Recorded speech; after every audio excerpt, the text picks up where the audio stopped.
अस्सलामुअलैकुम नाजरीन, इस वीडियो में हम बात करेंगे कुरुलुश उस्मान सीरीज के सीजन 3 के वॉल्यूम नंबर 78 के पार्ट 5 के बारे में, जो कि इस वॉल्यूम का आखिरी पार्ट होने जा रहा है। तो नाजरीन, वीडियो शुरू करने से पहले आप सारों से एक रिक्वेस्ट है कि ऐसे ही कुरुलुश उस्मान का एक दिन में वॉल्यूम देखने के लिए हमारे चैनल को सब्सक्राइब करें और कॉमेंट्स में हमें बता दिया करें कि आपको हमारी वीडियोस कैसी लगती हैं। तो चलिए नाजरीन, शुरू करते हैं।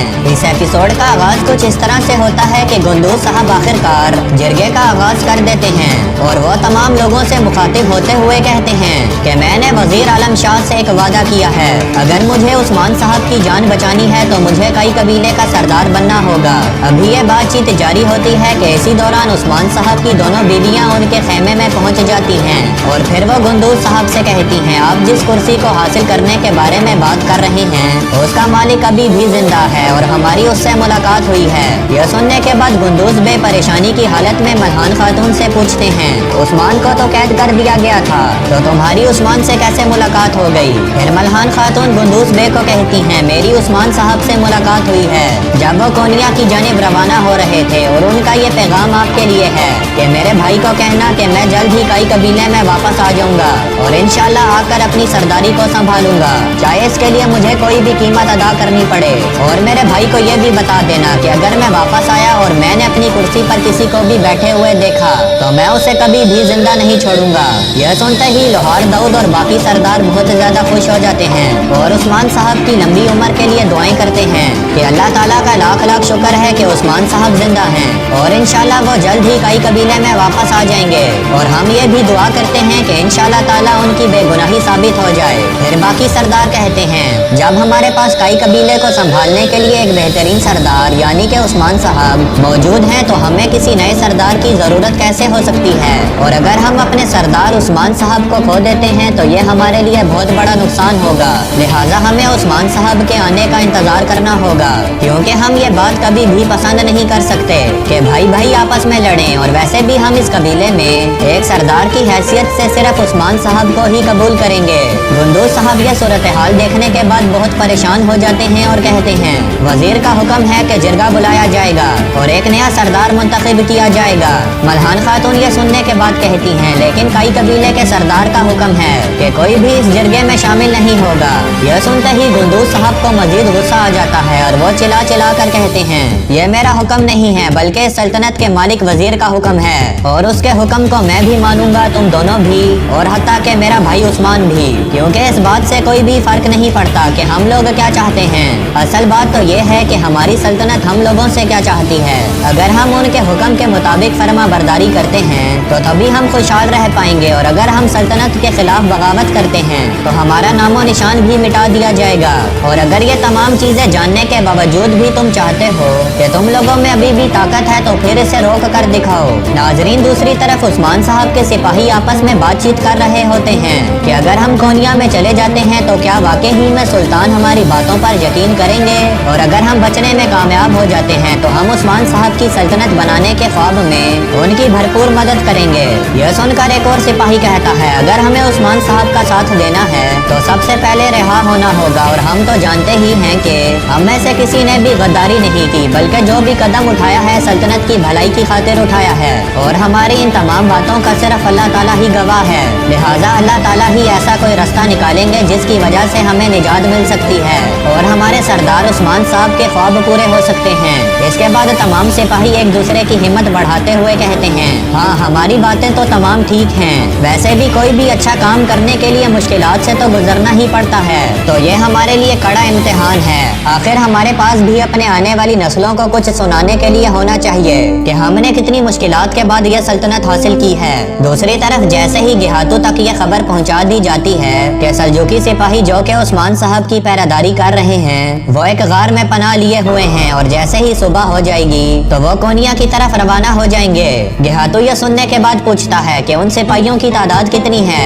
जासूस ये सुनने के बाद कहता है, उन सिपाहियों की तादाद बहुत ज्यादा है और वो लड़ने में बहुत माहिर भी लगते हैं, लिहाजा उन पर हमला करना हमारे लिए इतना आसान ना होगा। बिलाखिर गेहातूस जासूस से कहता है, तुम फौरी तौर पर जाओ और हमारे सिपाहियों को तैयार करो कि जैसे ही वो गार से निकलेंगे तो सुबह होते ही उनके साथ लड़ाई होगी, क्योंकि गार में हमला करना बेवकूफी है। गार पनाह के लिए बेहतरीन जगह है और फिर गेहातू उससे कहता है क्या उस्मान के लिए वो तोहफा तैयार है जिसे मैंने बड़ी प्यार और मोहब्बत के साथ उसके लिए तैयार करवाया था। तो जासूस मुस्कुराते हुए कहता है हाँ तैयार है। फिर गेहातू अपने सिपाही से वजीर आलम शाह का नाम लेते हुए कहता है कि मुझे वजीर आलम शाह की जरूरत है और उसे उस्मान की मुर्दा लाश की, लिहाजा वजीर आलम शाह को यहाँ पर फौरी तौर पर बुलाओ। मैं उससे मुलाकात करना चाहता हूँ। मैं चाहता हूँ कि वो सुल्तान मसूद का कत्ल करे और उसके बाद मैं उसे नया सुल्तान बना दूँ। और जैसे ही वजीर आलम शाह नया सुल्तान बना दिया जाएगा तो वो मेरे हुक्म के ताबे होगा और यूं सल्जूकों, बाज़ंतीनियों और मंगोलों की सरजमीन पर सिर्फ एक ही सुल्तान होगा और वो सुल्तान गेहातू होगा। नाजरीन, इसके बाद इस एपिसोड का सबसे बेहतरीन मंजर दिखाया जाता है कि वजीर आलम शाह सुल्तान मसूद से बातचीत कर रहा होता है और फिर जैसे ही सुल्तान मसूद का मुंह दूसरी तरफ होता है और वो वजीर आलम शाह की झूठी बातों का यकीन नहीं कर रहे होते और उसे समझाने की कोशिशें कर रहे होते हैं, तो वजीर आलम शाह इस मौके से फायदा उठाकर एक खंजर निकालता है और वो सुल्तान की कमर में घुसा देता है। इसी दौरान उस्मान साहब पीछे से आकर वजीर आलम शाह को रंगे हाथों पकड़ लेते हैं। फिर अचानक से पीछे से गुंदूज साहब आकर उस्मान साहब के कंधे पर खंजर मार देते हैं। उस्मान साहब हैरानगी के साथ अपने भाई की जानिब देख रहे होते हैं और फिर गुंदूज में दूसरा खंजर उस्मान साहब के पेट में मारते हैं और यूं सुल्तान मसूद और उस्मान साहब मर जाते हैं और फिर इसी दौरान उस्मान साहब की आंख खुल जाती है। नाजरीन, यहाँ आपको परेशान होने की जरूरत नहीं क्योंकि ये उस्मान साहब का एक डरावना ख्वाब होता है। उस्मान साहब के ख्वाब का इस बात की तरफ इशारा होता है कि वजीर आलम शाह सुल्तान को मारकर उनके तख्त पर बैठना चाहता है और जबकि गुंदूस में अपने भाई उस्मान को मारकर काई कबीले के नए सरदार बनना चाहते हैं। और फिर जैसे ही उस्मान साहब की डर के आलम में आंख खुलती है तो जेरकोताई परेशान होकर उस्मान साहब से पूछता है क्या आपने डरावना ख्वाब देखा है उस्मान साहब। फिर उस्मान साहब जेरकोताई और अपने एक और साथी को ख्वाब सुनाते हैं तो जेरकोताई परेशान होकर कहता है ये तो बहुत ही ज्यादा डरावना ख्वाब था उस्मान साहब, लेकिन ये बात सच भी है कि आपके भाई गुंदूज साहब काई कबीले का नया सरदार बनने की कोशिश कर रहे हैं, लेकिन आपको परेशान होने की बिल्कुल जरूरत नहीं है। जब तक काई कबीले की खवातीन में सलजान खातून, मल्हान खातून और बाला खातून मौजूद हैं तो वो कभी भी इतनी आसानी से गुंदूज साहब को सरदार नहीं बनने देंगी। भाई सुंगुर ये सुनने के बाद कहता है इंशाल्लाह ताला सरदारी उस्मान साहब की ही है और इन्हीं के पास ही रहेगी।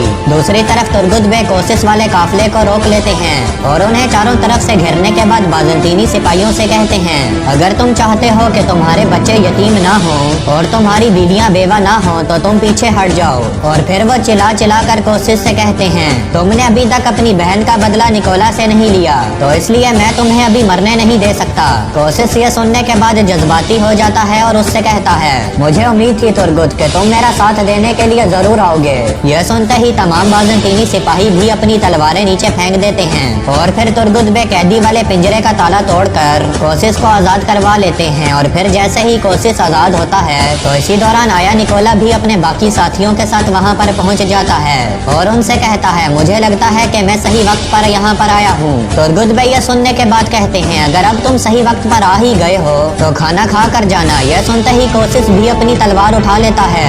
दूसरी तरफ उस्मान साहब जैसे ही सल्जूकी सिपाहियों के साथ कोनिया के सफर के रास्ते में होते हैं तो इसी दौरान गेहातू अपने सिपाहियों को हुक्म देता है तो वो उन्हें चारों तरफ से घेर लेते हैं और एक बार फिर से उस्मान साहब और गेहातू का आमना सामना हो जाता है। फिर गेहातू अपने सिपाहियों से कहता है जो तोहफा मैंने उस्मान के लिए बचा कर रखा है वो तोहफा उस्मान के सामने जरा पेश तो करो।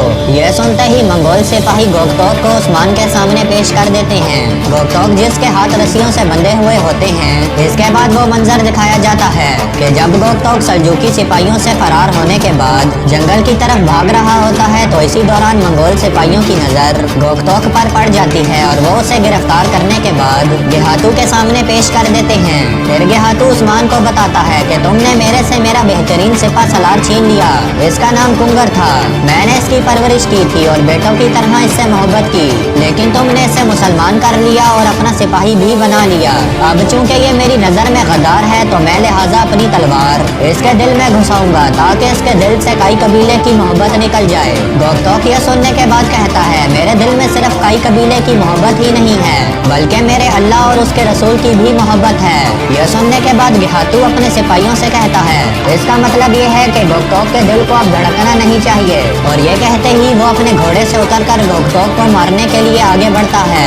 उस्मान साहब और उनके साथी चिल्ला चिल्ला कर गेहातू को पीछे हटने का कहते हैं। गेहातू अपने मंगोल सिपाहियों को इशारा करता है कि उस्मान को भी मैंने मारना है, लेकिन सबसे पहले मैं इस गद्दार गोकतोक को मारूंगा। नाजरीन, इसके बाद उस्मान साहब गोकतोक की जान बचाने की बहुत कोशिश करते हैं, लेकिन उनके हाथ बंधे हुए होते हैं, लिहाजा वो मंगोल सिपाहियों से लड़ नहीं पाते। और फिर मंगोल सिपाही उस्मान साहब और उनके साथियों को पकड़कर बिठा देते हैं। और फिर गेहातू इस मौके से फायदा उठाते हुए गोकतोक के सीने में अपनी तलवार घुसा देता है और यूं गोकतोक कलमा शहादत पढ़ते हुए जामे शहादत नोश कर जाता है। उस्मान साहब और जेर को तई चिल्ला चिल्ला कर गोकतोक का नाम लेते हैं, लेकिन अब तो गोकतोक उस्मान साहब को छोड़कर बहुत दूर चला जा चुका होता है। फिर उस्मान साहब गेहातू की जानिब देखते हुए कहते हैं, तुमने मेरे भाई को शहीद किया है, ये एक तुर्क का खून है और मैं एक तुर्क के खून के बदले 1000 मंगोलों का खून बहाऊंगा, ये मेरा तुमसे वादा है। तो नाजरीन, यहीं पर इस एपिसोड का और इस बॉलम का इख्तिताम होता है।